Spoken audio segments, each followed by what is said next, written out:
აფხაზეთი მე ვარ. ამ სახელწოდებით გაიმართა საღამო მთაწმინდის პარკის ამფითეატრში, რომელიც ორგანიზაცია თაობა 21 საქართველოს მიერ იყო ორგანიზებული. ღონისძიებაში თბილისის სხვადასხვა კოლეჯის, სკოლის მოსწავლეები მონაწილეობდნენ.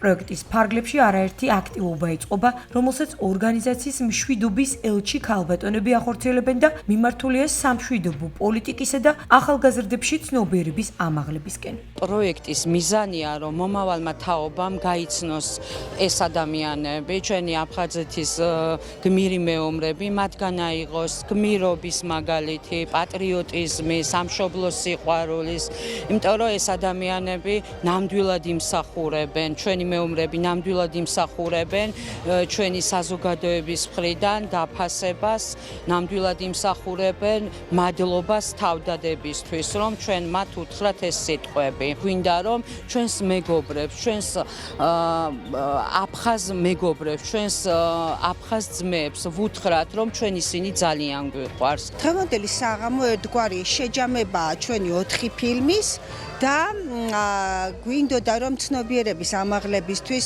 ახალგაზრდები მეტად ჩართული იყვნენ. ჩვენ გვინდა რომ ჩვენი პროექტი კიდევ უფრო გაიზარდოს, უფრო მეტი ადამიანი ჩაერთოს და მეტმა ახალგაზრდამ გაიგოს, რა ხდებოდა წინა საუკუნის 90-იან წლებში ჩვენს მიწაზე, რომელიც ჩვენია და ძალიან მალე გვინდა რომ ისევ იქ დავბრუნდეთ. გვინდა რომ მესიჯის სახით გადავცეთ მომავალ თაობას, ჩვენი გმირების თავდადება და ჩვენ მშვიდობის სახით ქალიყო ყოველთვის ძლიერების სიმბოლოა, თავგანწირვის სიმბოლოა და მინდა რომ მშვიდობის სახით, ანუ მშვიდობის ელჩის სახით ჩვენ მომავალ თაობამდე მივიტანოთ ჩვენი გმირების თავგანწირვა, თავდადება.